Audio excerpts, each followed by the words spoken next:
Today I'm going to be talking about a movie that I talked about some years ago. Um, but considering the film is 30 years old this year, as well as the recent passing of Val Kilmer, I have been rewatching some of his movies he's done, and this one has always been a favorite of mine, just in general, not necessarily because of Val Kilmer alone, but everybody involved is great. That film is Heat. Um,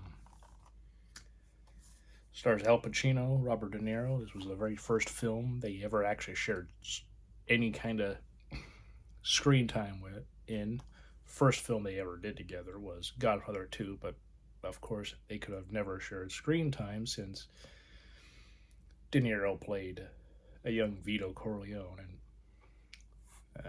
obviously Marlon Brando's character from the first film, and Michael, you know, is an adult, and at that point in time when we see that the film, you know,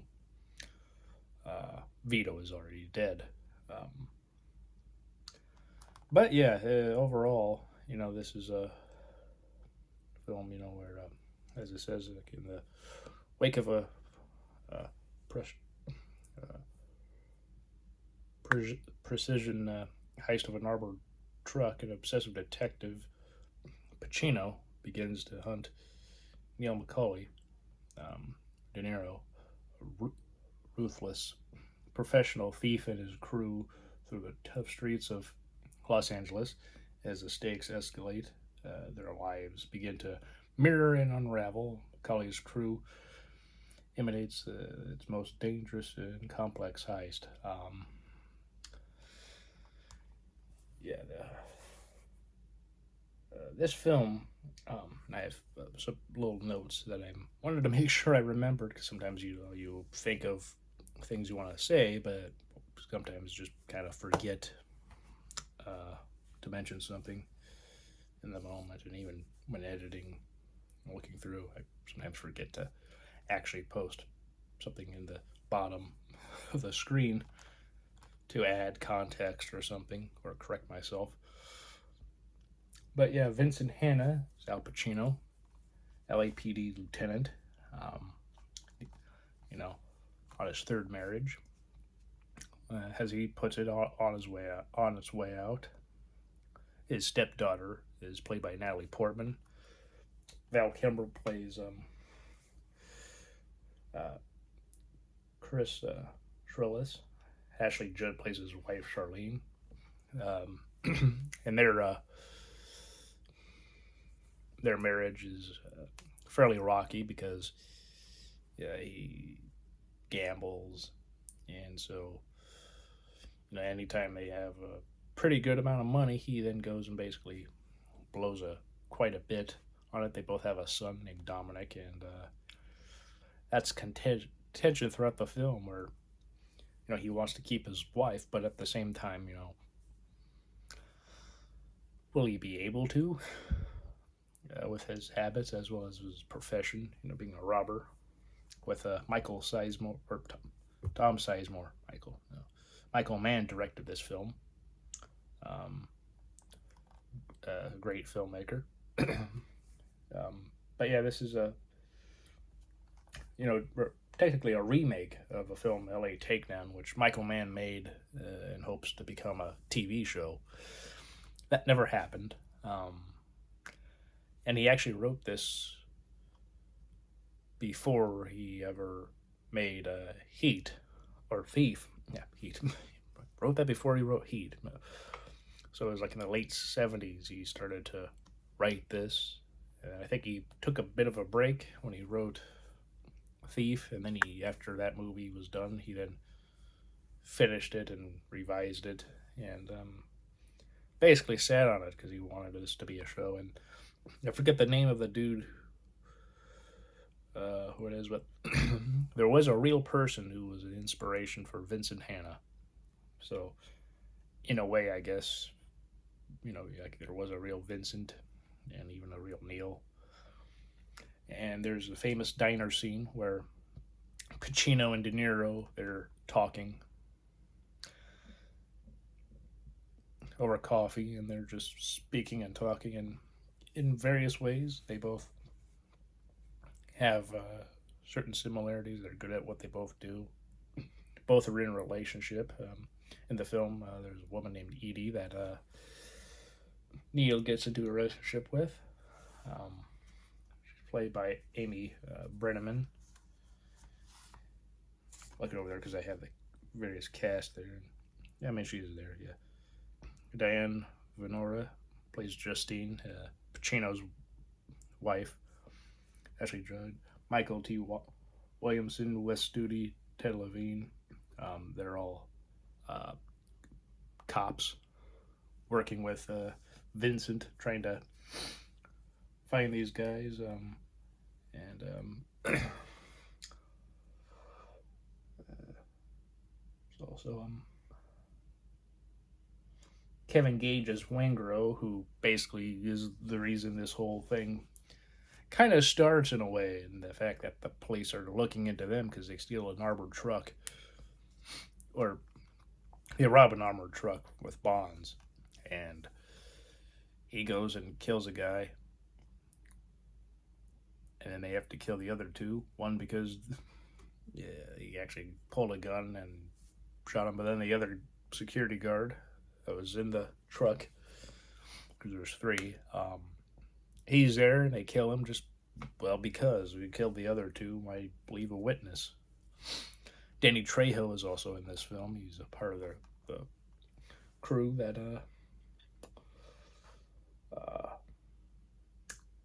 Neil has. Tom Sizemore plays Michael Cerrito.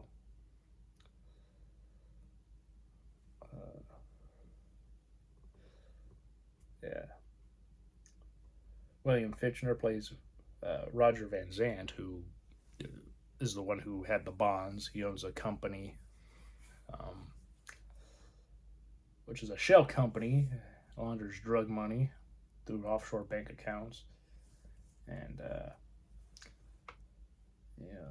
and if bonds get stolen, he gets 100% of the insurance money, and then they decide to go to try to sell it back to him because by that point, 60% of the value of them being stolen is now gone. But if he gets it, he can then sell the 40% and get that on top of the 100% insurance. So he gets quite a bit of money in the end.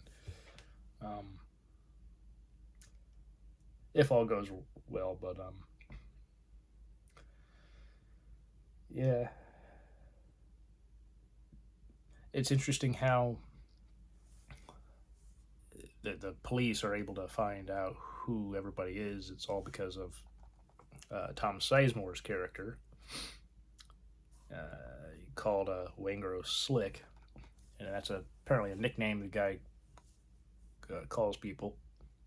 And so because of that, he,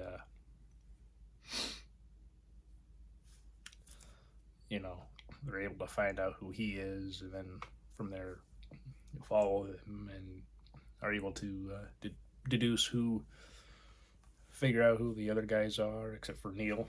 He's the only guy that they weren't able to really find out anything about. But of course, in time, they were able to find his identity. And it's really interesting just to see how professional they all are. And John Voight is in this film. He plays Nate, who helps, Neil and his guys, help set things up. Like, you need certain things. He's able to help get them, like plans to the banks, and you need certain equipment that might not be able to get on their own. It's not going to be an issue. You can just go and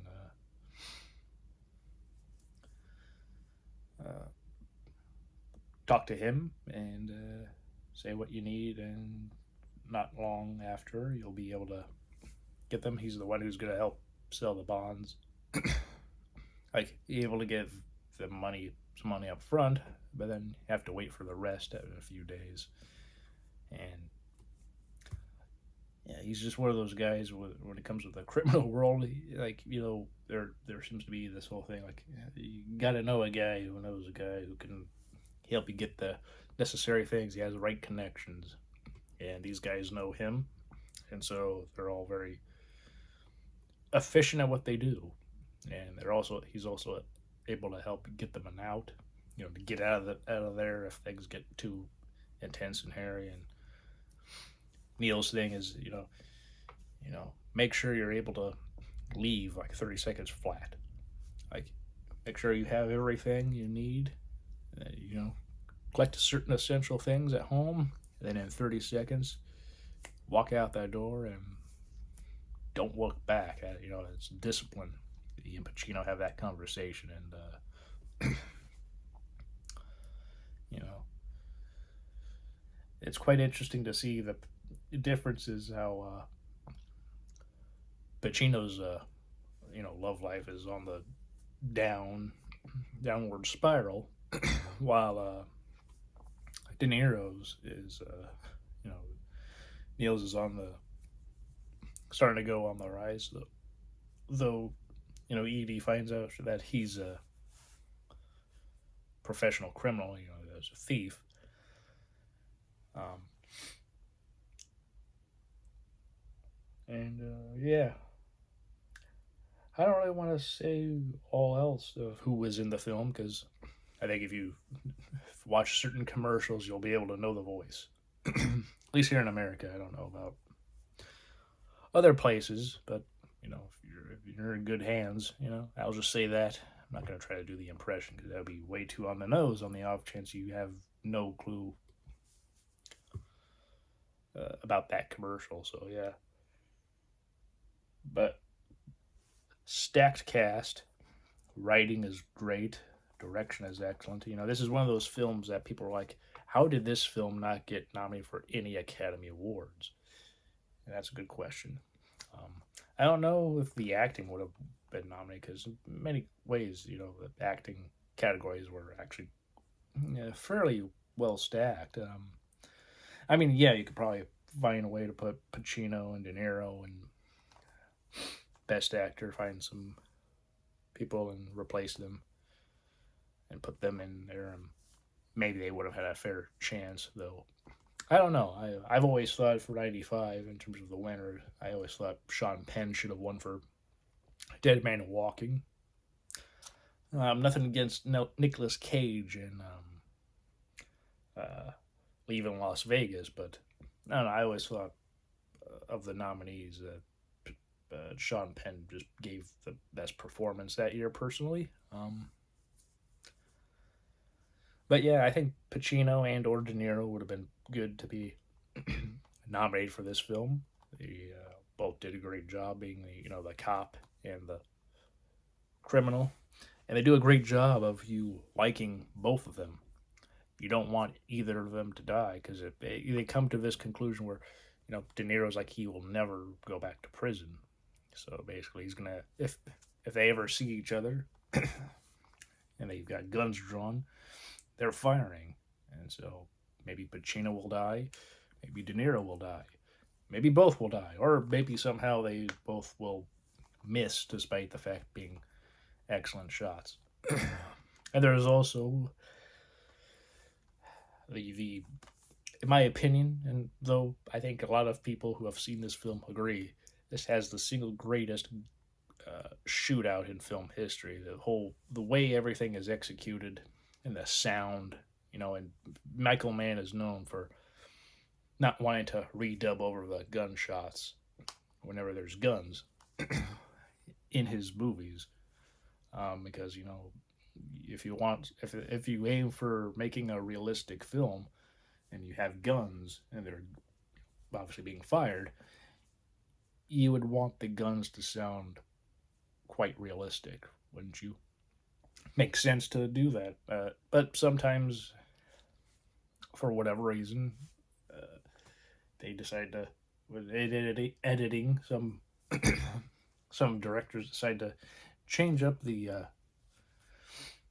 gun effects and dub over them for whatever reason, and And I can understand perhaps enhancing them sometimes because, might be good to do that in the sense of, maybe this moment is really intense. And yeah, the gunshots sound very realistic for the kind of gun it is. Like maybe it's like a pistol or whatever, shotgun, rifle, whatever. But maybe it needs to be a little, needs a little oomph just for the scene or scenes that are quite intense. And, you need to really hear and feel the effect of the gunshot. Not literally, but just like if you're in a theater and it's like boom, boom, boom. You need to hear. You might want to feel those, you know, those moments. And so, um, I can understand perhaps enhancing those sound effects to an extent, but then redubbing them to where they don't sound very good or very convincing for whatever, which that happens in some films and even TV shows. Um, but Michael Mann is somebody like if you hear the gunshot, you know, you hearing the gunshot in the final version of the movie. Well, that was how it was on the set or the location that they were at. So yeah, all the gunshots are absolutely, you know, they are exactly how they were when they were shooting. There is no dubbing over or any real enhancements, and there's really no need to.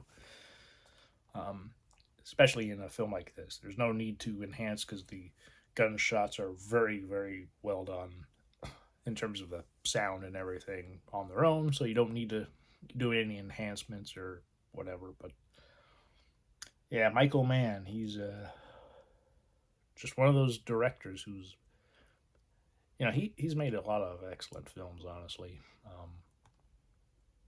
I haven't seen his Ferrari film. That has gotten mixed response from people at best, from what I've seen. So, some people liked it, some people didn't. Some people thought there was good stuff, and then there's people who thought there wasn't particularly a whole lot of greatness going on. But whatever. I yeah.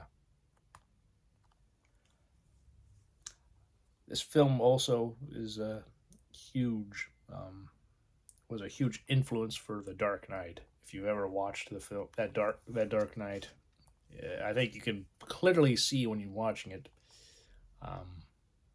the influence, especially with the blue lighting for that night. You know, like there's that one scene with Batman on over looking at Gotham and looking across and everything, and just then the sky is just this particular blue, and you can see that at various points. Particularly at one point when Neil De Niro he goes in, goes home, he goes up to a window and just kind of like does that, and it's like the same blue coloring over the night sky and of the night of the skyline and night sky of L.A. It's just a great color and everything. It's just really good. Um, so yeah, this film is quite influential, and not just for Nolan for The Dark Knight, but other films. I think after this came out and came to crime dramas involving bank robberies and heists, a lot of filmmakers took note and decided that yeah, we need to take note and do something similar to Heat, because that is a very important film, very influential film, and so the impact this film has made is, alive and well. I think, particularly in the crime world genre. So that's really it. I hope this was of interest. I talked a bit more than I did on my last video on this film, so hopefully this was all of more interest if you actually were around or watched that at any point from whenever I made that some years ago. Um, yeah. Anyway, that is all I have to say about Heat. Excellent film. And yeah, hope all of you are doing well. Please take care. Hope you're all having again a great day. Hope you have a great weekend and have a great week. See you all next time. Bye.